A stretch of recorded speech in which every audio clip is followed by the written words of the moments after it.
Hey, what's going on, friends? Bad Guy Cam here, and we're up for week 8 of season 4 of NPBA versus FackLuigi and the Miami Delphox.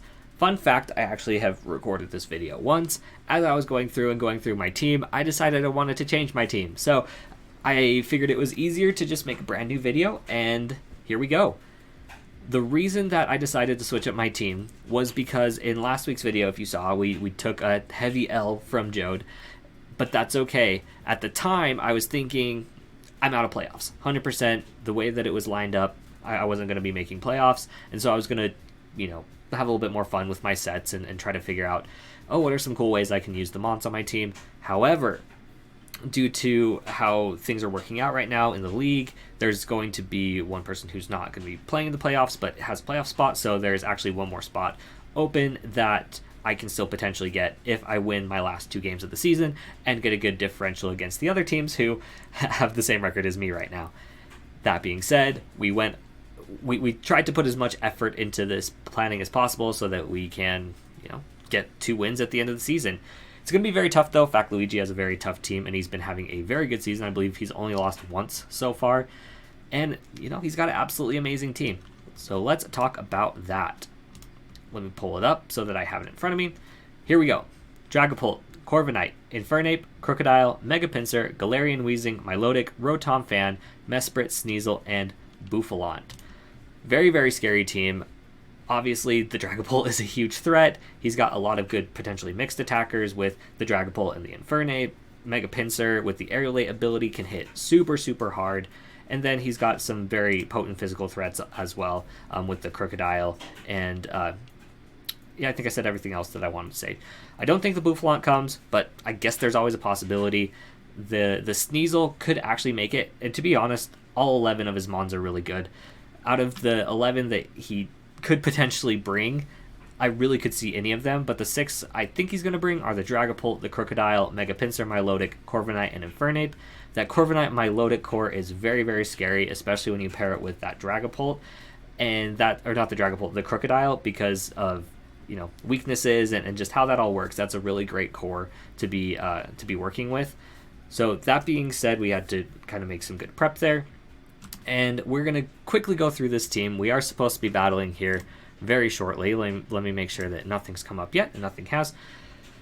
But let's go ahead and run through our team. First up, Thunderclap, Thunderous Therian, Expert Belt, Volt Absorb, Agility, Thunderbolt, Focus Blast, Dark Pulse, 200 in speed, 252 special attack, 56 in HP with the Timid Nature. This agility set is probably the best set I could run. I've ran it over in my head multiple times. Sub doesn't make sense because he could be bringing Infiltrator on the Dragapult. Expert Belt is there to not take the Life Orb damage because he does have some scary priority, especially if he brings it like a Banded Sneasel. We can't be taking extra damage. After Rocks, we actually live a Banded... I believe, I could be wrong here, but I believe after Rocks, because we don't have the Heavy Duty Boots, we live a Banded Ice Shard from a Sneasel.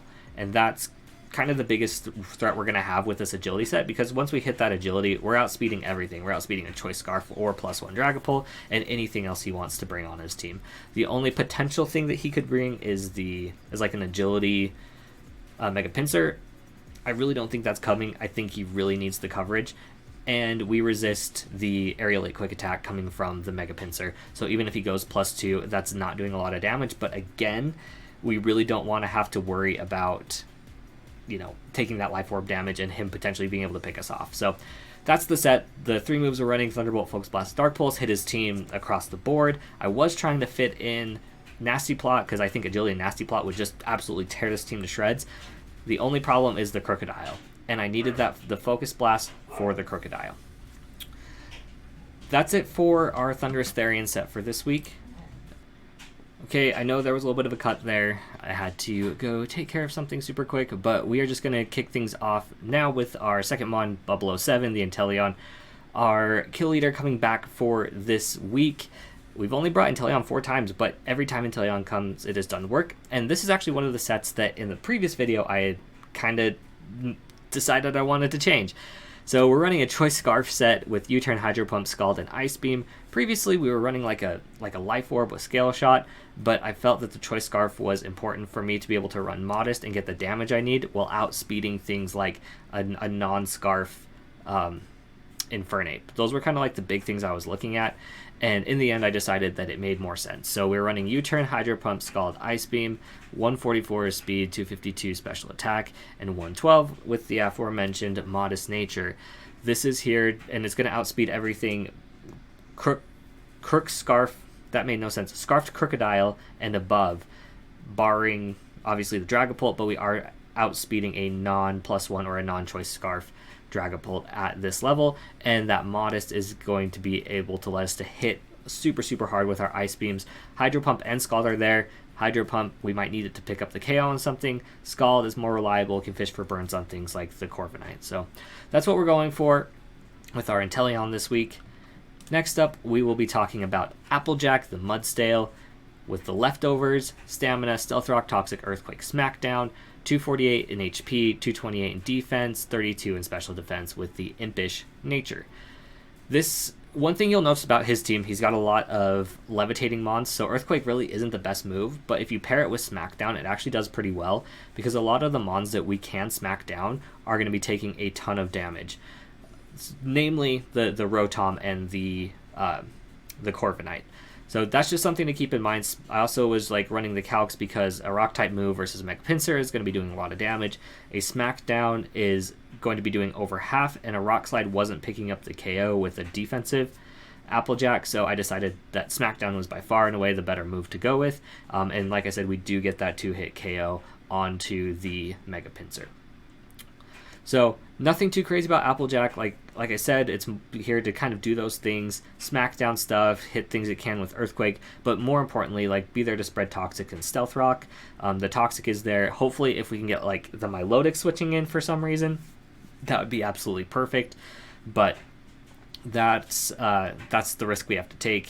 It might be running a Flame Orb, and could be getting that Flame Orb boost for the defense boost. But I really think he's probably gonna be running like a leftover set, which does make Tox a little bit more free. It does give him the boost, but our main way to deal with the Milotic is our Thundurus, so I think we'll be okay on that front. That's it for Mudstale, so let's go ahead and move on to Iris, the Sylveon. And this was a mon that I had been changing up a lot before I even did the team builder. I think I'm going to stay with where we're at with Sylveon, and we're going to be running a Pixel Plate with Pixelate, Protect Wish, Hyper Voice, and Mystical Fire. I considered defensive sets, especially defensive sets, spec sets, and in the end I settled on like the hybrid of all of that with 252 in HP, 252 in special attack, 4 in defense with the Modest Nature. That's giving our Hyper Voice enough damage to do a lot of damage.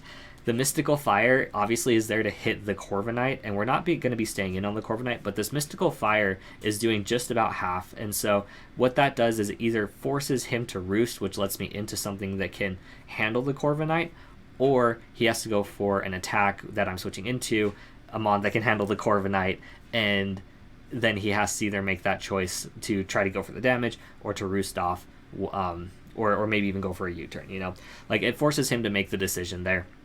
And if we can predict that Corviknight coming in with a Mystical Fire, then, you know, good on us. It also can help with things like choice specs, Dragapult if he's going that way, but we have enough like just general bulk to handle any of his special attackers. On the defensive side, not so much. Like a Gunk Shot from an Infernape is doing a ton of damage, and I actually do see him potentially bringing like a mixed Infernape set this week with like Nasty Plot, but that's going to be our Iris for this week, meant to do some damage, get some wishes off, keep the team healed, and yeah, that's pretty much it. Next up, we are going to be bringing Blueberry, the Mew, and this was another mon that actually wasn't on the team previously, and we decided to add, holding the leftovers, Synchronize, U-Turn, Defog, Knock Off, Thunderbolt. Originally, we were running a Moltres in this place for our Defogger. I do think he brings rocks, but I was kind of looking at his team, and the coverage that he gets for Moltres is kind of crazy, and the things I would be switching Moltres into don't want to take those hits, and they're going to be faster than my Moltres. So that's why we're going for Blueberry instead. It's a little bit more reliable defensively, it's a better speed tier so we can outspeed things like the Crocodile, And then we can also get a little bit different utility in there with like knockoff. Thunderbolt is there just for general coverage. I was really considering running Bolt Beam with Ice Beam and Thunderbolt instead of knockoff, but I do think that having the U-turn there is very important. I think the defog is very important. And so it came down to the last two moves, and after kind of running through it, I feel like knockoff was the better play, and we'll see if that's true or not, but it can help me pivot around, knock off some items, and potentially cripple some of the mons on his team. So that's what we're bringing, 248 in HP, 192 in speed, 68 in special attack with a timid nature there. Our last mon we're bringing, I'm very excited about, Hephaestus, the Mega Aggron, holding the Aggronite, filter, and then obviously sturdy beforehand. Rest, Curse, Heavy Slam, and Thunder Punch. 248 in HP, 196 in attack, 64 in special defense with the Adamant nature. I really am excited to use this set this week. I think Rest, Curse is going to be absolutely fantastic. I tried to fit in the Sleep Talk, but I absolutely need to have Heavy Slam and the Thunder Punch for coverage. So unfortunately, we can't run a Sleep Talk set, but I think that the Rest is really great. This handles my Milotic absolutely fantastic. We have the EVs. The 64 in special defense are specifically to live 3 hits from the Milotic, and then obviously the fourth one could potentially take us out. And that's barring any burns. But we still live. No, let me rephrase that. We definitely live 3, including if we get a burn. So that's kind of the thought process there, is that we can rest, curse. So if like the Milotic, if we want to switch into the Milotic, we can get a Thunder Punch off, get a curse up, or we can rest, depending on what they end up going for. But I think that this is a really great answer. That natural defensive bulk does really, really well against like a physical Dragonite, does really well against the surprisingly against like the Crocodile and like the Mega Pinsir, who can hit super effectively and with a ton of damage. Infernape's kind of like the biggest thing, and that's why I think he's bringing a Nasty Plot Infernape, because that would absolutely just wreck my Hephaestus. But we do have some things like Sylveon and the Mudsdale to kind of help out with that. So that's it for the team this week. We should be battling any second now. I'm going to reach out and see where we're at, but hopefully we battle soon. So thank you, everyone, and we will see you in just a couple seconds for the battle. Okay, here we go. It is battle time, and we see pretty much everything we expected. The only thing that didn't come was the Corviknight. Instead, we do see the Wheezing. And that is okay with me, because Corviknight was going to be a problem. I was actually kind of thinking about it. And that was one of the main reasons that I had Moltres on the team to begin with, and I'm very, very glad I made that switch now to Mew. So, that being said, let's take a look at what our options are. A lead from him, he could either lead Dragapult or Infernape to get like a U-turn off, see what I go for my lead. I also could see maybe a Crocodile lead. Kind of looking at his team, I could see, I'd still think that Nasty Plot is a huge threat on that Infernape. It could also be Scarf. If anything is Scarf, though, it might be the Crocodile. I was actually trying to think of my lead right before this, and I'm thinking Mudsdale's my best lead. That, or that's a more defensive lead, and it does well against his physical threats that want to come out. And then if he does lead with the Dragapult, I'd probably just swap right into Sylveon. So that's what we're going to do. We're going to go ahead and just lead with Mudsdale as he leads with Crocodile. That is A-okay with me. He's probably going to go for either Knockoff or Stealth Rocks here. So we're going to click Toxic as he goes for his Stealth Rocks. And now we've got the Crocodile poisoned, and that works for me, and then we're going to set up our own Stealth Rocks. Here comes the Milotic, and that works for me. He's likely going to go for the Scald here. So what's the play? He could easily go for a flip turn here as well. Who's his defogger? It's the Wheezing. And mine is Mew. So, and I'd actually need to mention this really quick. I made a switch to Sylveon. I switched out Protect for Heal Bell because I felt that with the rest on Mega Aggron, that would be a little bit better of a play. So, there's that. Let me pull up my damage calcs here. I think I actually need to grab my team. Whoops, wrong league, because I made some changes.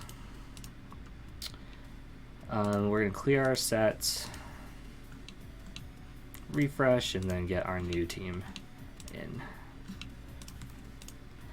Okay, so now we've got our new, and we also see this is not Flame Orb, so my Lodic as a defensive Mon versus Mudsdale. Scald's doing like half, but I think Toxic's very important here. So we see him go for the flip turn. He ends up going into the Wheezing. That is A-okay, and he's neutralizing gas instead of Levitate, which is perfectly fine with me. He could be going for like the Will-O-Wisp here. My guess is he's going for the Will-O-Wisp, so I'm going to click Earthquake. Oh, he's going for the Toxic Spikes. We get the crit. Okay. That works for me. But that's okay because I'm so glad I switched to Heal Bell now. Oh my goodness. I think we have to click Earthquake again. Nothing wants to switch into this. So he goes for the Pain Split. He gets a lot of damage back. That's A-okay with me. But that is a little annoying. So he's going to use this to kind of whittle down.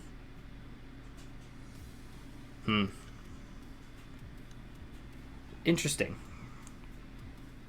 That's okay. I click Earthquake again. That's okay. I think we just have to take this here, unfortunately. And he's going to let this go down, if I had to guess.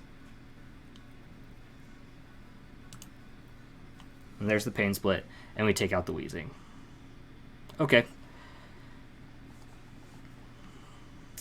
My Lodic comes in, and that is A-okay with me.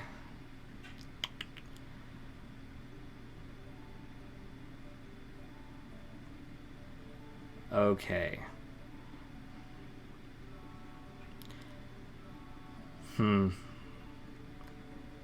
I'm thinking we actually go into Mew or Sylveon here. He went for the flip turn last time, and it did like 20-something%, 16%, and now I'm +1. I feel like I still need you around, so I'm going to go into Blueberry here. I'm going to get poisoned as he goes for the Scald. That's okay with me.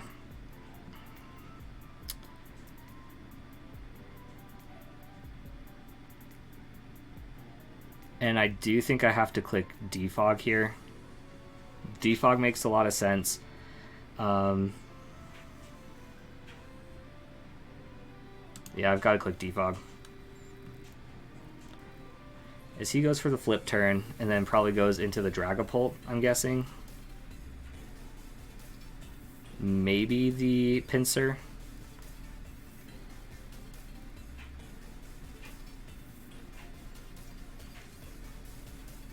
Pinsir's a good move here, not gonna lie.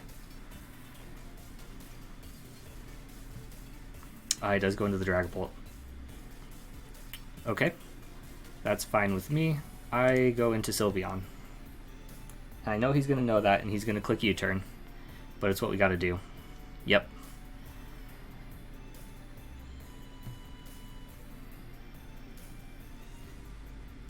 Let's see how much that U-turn did.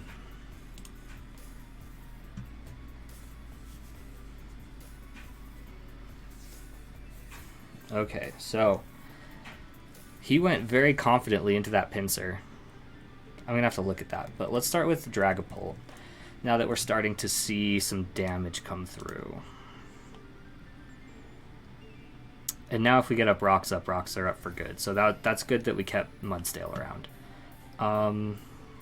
Sylveon. That U-turn did how much? 9.4. So if he was Jolly... Yeah, he's definitely special. And he's not Life Orb. So he's either special Scarf or special Specs. But what does a Pinsir want to do to me? How much is Return doing? A Return is doing a lot. Hyper Voice does not knock it out.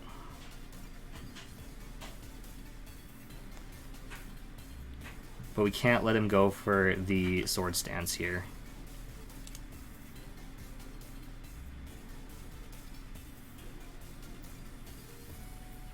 This is a tough one. But we definitely live a Return. Unless he's adamant, but then that's whatever. And I'm Pixie Plate, not Leftovers. Okay, this is a little bit of a problem, for sure. But I think I just have to click Hyper Voice. Oh, he goes for the Close Combat instead. Oh, we get the KO here. Hyper Voice takes out the Pinsir. Nice. And then in comes the Infernape, which, at this point, Blueberry is our most expendable member. He goes for the Gunk Shot. We live. Let's see how much damage that did.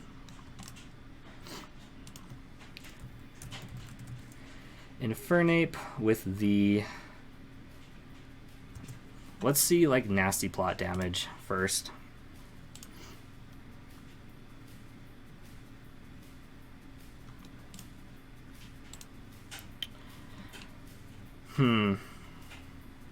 Yeah, if he hadn't gone for Close Combat, Sylveon would not have KO'd there. It would have been close. I think we maxed out at like 99. I just moved my calcs, but... Oh, that was a big play. Now that Pinsir's gone, that's amazing. Okay. Okay, Blueberry... Whew. Okay, let's check Gunk Shot from Infernape did 29%. Whoops.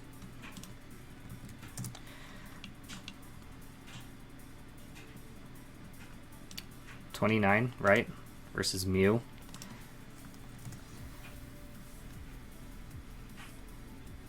So he either max rolled... Oh, just kidding. Just kidding. Got to change up these calcs a little bit. So if he's Jolly, we see no Life Orb.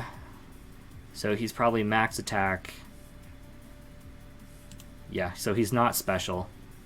And that's good for us. We click knockoff as he goes. Okay, so he's mixed. And that is perfectly fine with me. And then we go here into Inteleon and click U-turn as he goes into the Milotic. That puts us into Thundurus, where we go for...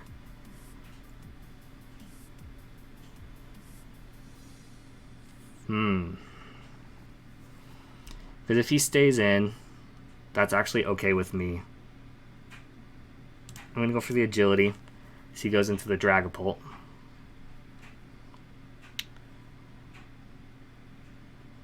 But I 100% still need this thing around.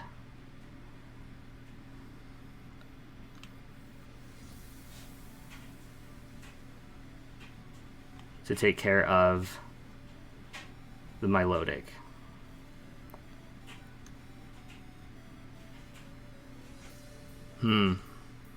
What to do, what to do.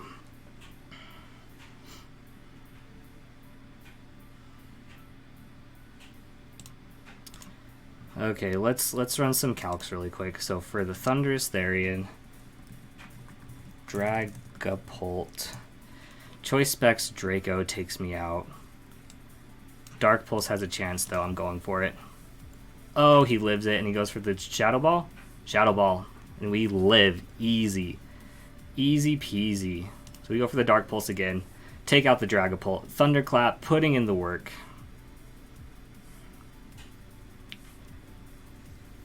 Whew. Okay.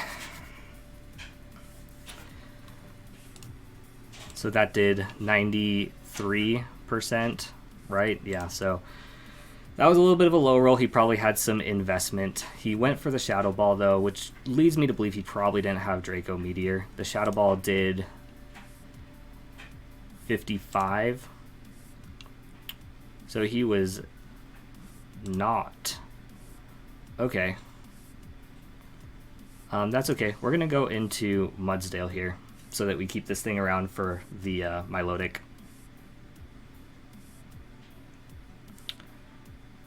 Oh, he goes for the Rock Slide. We take that. We get a defense boost. So I could go for Toxic, or I could go for Earthquake. I'm thinking Toxic. Wait, let's see how much Infernape is doing to my Mudsdale. So we know he has Rock Slide, Gunk Shot, Flamethrower, probably U-Turn as his last move.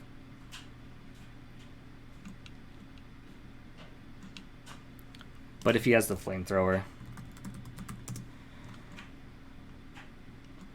he probably takes me out here.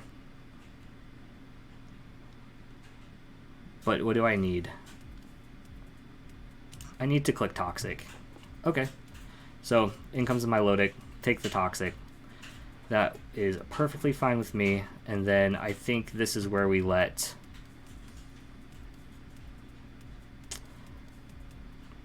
He's definitely keeping that Infernape around for reasons. I'm going to click Stealth Rock. Yeah, saw that coming. And then I'm actually going to go into Mega Aggron here. And then click Curse. Okay, we take 29%. We click Curse. And then we click Thunder Punch.